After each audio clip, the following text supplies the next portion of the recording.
इंसान की बर्बादी के कई कारण हो सकते हैं, लेकिन कुछ मुख्य कारण ऐसे हैं जो हर किसी को प्रभावित कर सकते हैं। इन कारणों को जानकर हम अपने जीवन को बेहतर बनाने के लिए कदम उठा सकते हैं। आज मैं आपको यह कहानी बताने जा रहा हूं कि इंसान की ऐसी कौन सी गलतियां होती हैं जो इंसान को बर्बाद कर देती हैं। अगर हम अपनी बर्बादी का कारण जान लें तो हम अपने जीवन को खुशहाल बना सकते हैं। बहुत समय पहले की बात है, एक नगर में एक धनी सेठ रहा करता था। उस सेठ के पास सभी प्रकार की सुख सुविधाएं थीं, लेकिन उसके कोई संतान नहीं थी। संतान के दुख में वह हमेशा चिंतित रहता था। फिर एक दिन उसे पता चला कि उसकी पत्नी गर्भवती है और वह अपनी पत्नी का बहुत ख्याल रखता था। इसलिए एक दिन उसके घर एक बेटे का जन्म हुआ। पुत्र जन्म से सेठ बहुत खुश हुआ, कोई कसर नहीं छोड़ी। उसका बेटा देखते ही देखते बड़ा हो गया। तब सेठ ने अपने बेटे को गुरुकुल भेजने का फैसला किया ताकि वह पढ़ लिख कर विद्वान बन सके। ज्ञान प्राप्त करने हेतु गुरुकुल भेज दिया था। गुरुकुल में वह बच्चा अच्छे से पढ़ाई करता था और अपने गुरु की सभी आज्ञाओं का पालन करता था। ऐसे में वह बच्चा धीरे धीरे वहां का सबसे होनहार छात्र बन गया।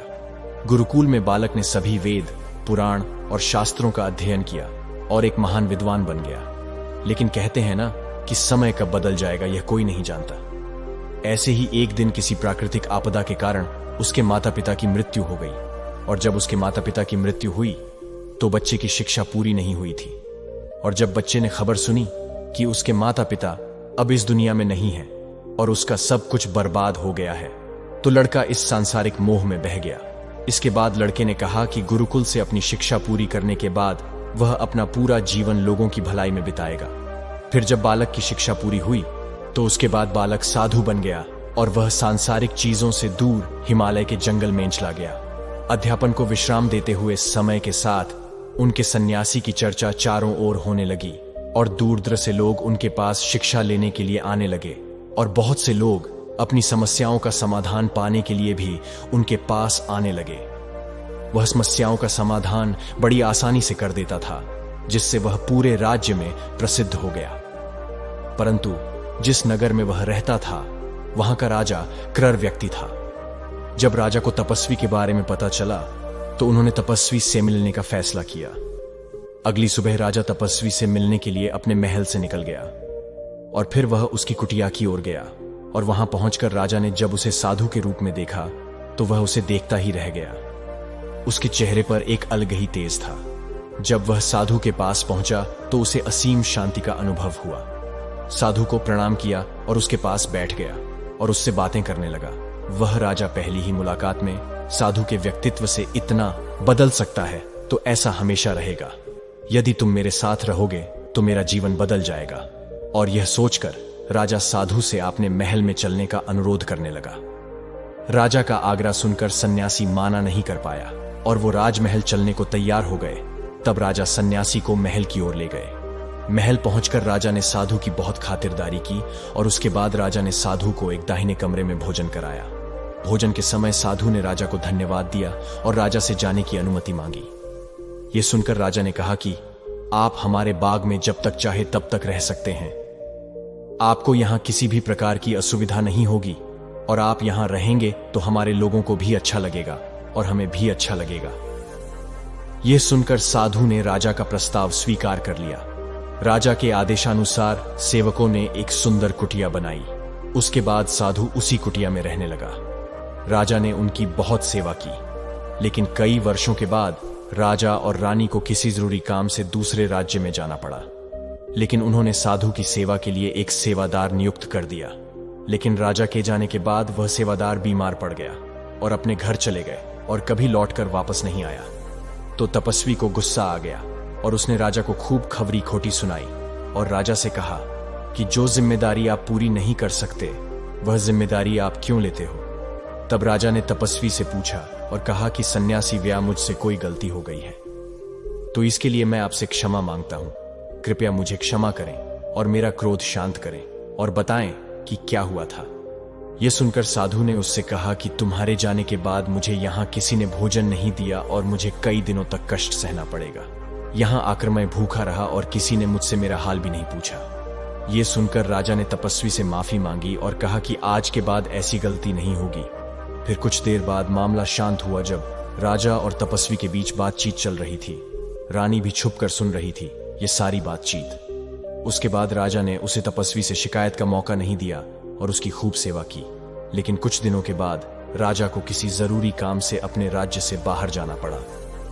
लेकिन इस बार राजा ने राज्य से बाहर जाने से पहले अपनी रानी से कहा कि जब तक मैं ना आऊं तब तक तुम स्वयं ही उस तपस्वी की देखभाल करोगी। यह सुनकर रानी बोली, हाँ महाराज, आप अवश्य जाइए, मैं सन्यासी महाराज की अच्छी देखभाल करूंगी। बाद में रानी प्रतिदिन भोजन बनाकर सन्यासी महाराज के पास भेजती थी। लेकिन एक दिन रानी स्नान करने चली गई और साधु को भोजन देना भूल गई। भोजन क्यों नहीं आया? इसके बाद साधु ने सोचा कि वह स्वयं महल में जाकर देखेगा कि अब तक भोजन क्यों नहीं आया, और फिर वह महल में पहुंच गया। जब वह महल के अंदर पहुंचा तो वहां उसकी नजर रानी पर पड़ी। रानी के लंबे लंबे गाने, काले केस जो कि उसकी कमर पर लहरा रही थी, उसकी कजरारी आंखें जो देखने मात्रा से ही घायल कर दे, उसकी हिरनी जैसी चाल। रानी के इतने सुंदर रूप को देखकर सन्यासी चकित हो गया और रानी की सुंदरता सन्यासी के मन में घर कर गई और वह वहां से बिना कुछ कहे ही अपनी कुटिया में लौट आया। सन्यासी रानी के रूप की सुंदरता को भुला न सका और वह खाना पीना छोड़कर अपनी कुटिया में पड़ा रहा। उसने कई दिनों तक कुछ भी नहीं खाया, जिस वजह से वह बहुत कमजोर हो गया। फिर कुछ समय बाद राजा वापस लौटे और जब उसे सन्यासी की हालत का पता चला तो वह सीधे सन्यासी के पास पहुंच गए और बोले कि ही भगवान, क्या बात है, आपको क्या हो गया और आप इतने कमजोर कैसे हो गए? किस गहरी सोच में डूबे हो? क्या मुझसे कोई गलती हो गई है? तब साधु ने कहा, नहीं राजन, आपने कोई गलती नहीं की है। यह सुनकर राजा बोले, तो फिर क्या बात है? आप मुझे बताएं, मैं आपकी समस्या का समाधान अवश्य करूंगा। यह सुनकर तपस्वी ने राजा से कहा कि आपकी रानी की अद्भुत सुंदरता को देखकर मैं उसकी सुंदरता पर मोहित हो गया हूं और अब मैं रानी के बिना नहीं रह सकता। यह सुनकर राजा हैरान हो गया और कुछ देर सोचने के बाद राजा ने उसे सन्यासी से कहा, मैं आपको रानी दे दूंगा। यह सुनकर सन्यासी बहुत प्रसन्न हुआ। फिर राजा सन्यासी को लेकर महल चले गए और जब राजा और सन्यासी महल पहुंचे तो उस दिन रानी ने अपने सबसे सुंदर वस्त्र और आभूषण पहने थे। फिर राजा रानी के पास गया। राजा ने रानी से कहा कि इस साधु की मदद करनी चाहिए, वह बहुत कमजोर स्थिति में जा चुका है और मैं नहीं चाहता कि एक बुद्धिमान व्यक्ति की हत्या का कलंक मेरे सिर पर लगे। राजा की यह बात सुनकर रानी ने राजा से पूछा कि आखिर इन सन्यासी के इस दुख का कारण क्या है? तो राजा ने रानी से कहा कि सन्यासी आपकी अद्भुत सुंदरता के दीवाने हो गए हैं। राजा की यह बात सुनकर रानी ने कहा कि राजन, आप चिंता मत करिए, अब आप सब कुछ मेरे ऊपर छोड़ दीजिए। मुझे पता है कि मुझे अब क्या करना है। आपके ऊपर ना तो सन्यासी की हत्या का पाप लगेगा और ना ही उससे मेरे पवित्र धर्म का नाश होगा। रानी की यह बात सुनकर राजा ने रानी को सन्यासी को सौंप दिया। उसके बाद सन्यासी रानी को लेकर कुटिया पर पहुंचे। जब रानी सन्यासी की कुटिया पर पहुंची, रानी ने सन्यासी से कहा कि हमें रहने के लिए घर चाहिए, हम इस झोपड़ी में नहीं रह सकते। यह सुनकर सन्यासी राजा के पास गया और राजा से जाकर बोला कि हे राजन, हमें रहने के लिए घर चाहिए। सन्यासी की बात सुनकर राजा ने उनके लिए घर का प्रबंध कर दिया। फिर सन्यासी रानी को लेकर घर पहुंचा। जब रानी सन्यासी के साथ उसके घर पर पहुंची तो रानी ने सन्यासी से कहा कि यह घर तो बहुत गंदा है और इसकी हालत बेहद खराब है, मैं इस घर में नहीं रह सकती। यह सुनकर सन्यासी फिर से राजा के पास गया और राजा के पास जाकर बोला कि ही राजन, जो आपने हमें घर दिया है उसे घर की हालत बहुत खराब है। सन्यासी की बात सुनकर राजा ने उसे घर की हालत ठीक करवा दी। उसके बाद फिर रानी घर के अंदर गई और नहा धोकर बिस्तर पर आ गई। तभी साधु भी बिस्तर पर आ गया। फिर उसके बाद रानी ने साधु से कहा कि आप जानते हैं कि आप कौन हैं और क्या बन गए हैं? आप एक महान साधु थे जिनके लिए राजा स्वयं सभी आवश्यक चीजें उपलब्ध कराते थे, जिनके पास दूर दूर से लोग ज्ञान प्राप्त करने आते थे, जो लोगों को सत्य का मार्ग दिखाते थे, जो लोगों की समस्याओं का समाधान करते थे, जिन्हें सभी लोग गुरु मानते थे, जिसे सब लोग भगवान मानकर पूजते थे। और आज आप वासना के कारण मेरे गुलाम हो गए हैं। रानी की यह बात सुनकर साधु को झटका लगा और उसे एहसास हुआ कि वह एक साधु है और यह सब क्या कर रहा है। वह यह सब सुख सुविधाएं छोड़कर शांति की तलाश में जंगलों में चला गया था।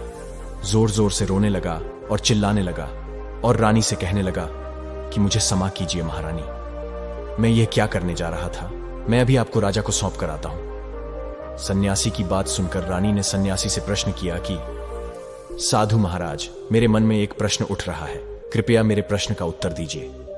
रानी की बात सुनकर सन्यासी ने कहा कि पूछो, तुम्हारा क्या प्रश्न है। फिर रानी ने कहा कि जब आपको उस दिन भोजन नहीं मिला तो आप बहुत क्रोधित हो गए। तब मैंने आपके ये रूप पहली बार देखा था और तभी से मैं आपके व्यवहार में परिवर्तन महसूस कर रही थी। ऐसा क्यों हुआ साधु महाराज? आखिर आपको इतना क्रोध क्यों आया?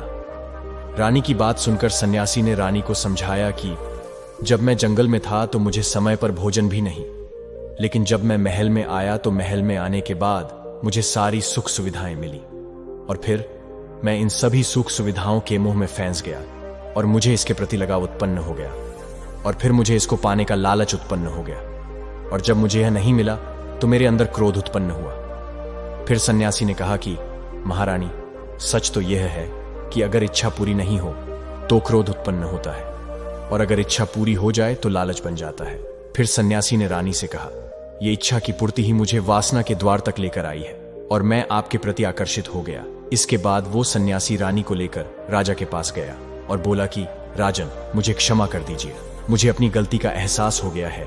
ये लो आपकी रानी, मुझे यह सब नहीं चाहिए। मैं अपनी इच्छा के वशीभूत होकर यह गलत कार्य करने जा रहा था और अपने जीवन को बर्बाद कर रहा था, लेकिन अब मुझे सब कुछ समझ आ गया है। उसके बाद उसे सन्यासी ने कहा कि हे राजन, मनुष्य की बर्बादी का कारण उसकी 4 आदतें बनती है और दुनिया की हर एक व्यक्ति के अंदर यह 4 अवगुण होते हैं, लेकिन जो व्यक्ति इन पर नियंत्रण का लेता है वह दुख और परेशानियों से बच जाता है। वहीं जो व्यक्ति इन 4 दोषों पर नियंत्रण नहीं कर पाता है वो बर्बाद होने के कगार पर पहुंच जाता है। यह सुनकर राजा ने कहा कि महाराज, आप मुझे वो 4 आदतें बताइए जिससे कि मनुष्य की बर्बादी हो जाती है। फिर सन्यासी ने राजा को मनुष्य को बर्बाद करने वाली आदतों के बारे में बताया कि हे राजन, मनुष्य को बर्बाद करने वाली पहली आदत है इच्छा, क्योंकि इच्छा ही दुनिया की हर एक व्यक्ति के अंदर सबसे पहला अवगुण होता है और जो व्यक्ति अपनी इच्छाओं को नियंत्रण में नहीं रख पाता है वह जीवन के किसी भी क्षेत्र में सफल नहीं हो पाता है, क्योंकि जैसे ही उसकी एक इच्छा पूरी होती है वह दूसरी की ओर बढ़ाने लगता है और दूसरी पूरी होती है तो तीसरी इच्छा उसके मन में जागृत हो जाती है और फिर ऐसे करते करते इच्छाओं पर नियंत्रण ना होने के कारण इसी जाल में उलझा रहता है और दुखी रहता है। इसीलिए राजन, जब हम इच्छाओं पर नियंत्रण पा लेते हैं तो हम हमारे मन पर भी नियंत्रण पा लेते हैं और जब हमारा मन हमारे बस में होता है तो हमें सुखी प्राप्ति होती है। फिर जो हम चाहते हैं वही हमारे साथ होता है। फिर सन्यासी कहता है कि हे राजन, मनुष्य को बर्बाद करने वाली दूसरी आदत है वासना। वासना का जन्म हमारे मन में उठने वाली इच्छाओं से होता है। जिस प्रकार इच्छा का कोई अंत नहीं होता और मनुष्य वासना के जाल में फंसता ही चला जाता है, वासना के वशीभूत होकर मनुष्य को कुछ भी नजर नहीं आता है। आज तक जितनी भी लड़ाइयां हुई हैं उनका सबसे बड़ा कारण स्त्री को पाने की इच्छा ही रही है। स्त्री के प्रेम में वशीभूत होकर राजा महाराजाओं ने आज से पहले बहुत सारे युद्ध किए हैं। रावण भी संसार का सबसे बुद्धिमान व्यक्ति था, लेकिन उसने भी माता सीता की सुंदरता की जाल में फंसकर अपना सब कुछ बर्बाद कर लिया। उसकी मृत्यु का कारण एक स्त्री ही बनी थी। कई राजा महाराजा तो युद्ध में इसलिए हार गए क्योंकि वो लोग स्त्रियों से रासलीला रचने में ही रह गए। ईश्वर ने तो स्त्री की उत्पत्ति इस संसार को बढ़ाने के लिए की है, लेकिन आजकल लोगों ने इसे अपनी वासना का शिकार बना लिया है, अपने मनोरंजन का साधन समझने लगे हैं और जब उन्हें अपना यह मनोरंजन नहीं मिलता तो वो पागल हो जाते हैं और ना जाने क्या क्या कर बैठते हैं। इसीलिए हे राजन, जितना हो सके उतना वासना से दूर रहना चाहिए।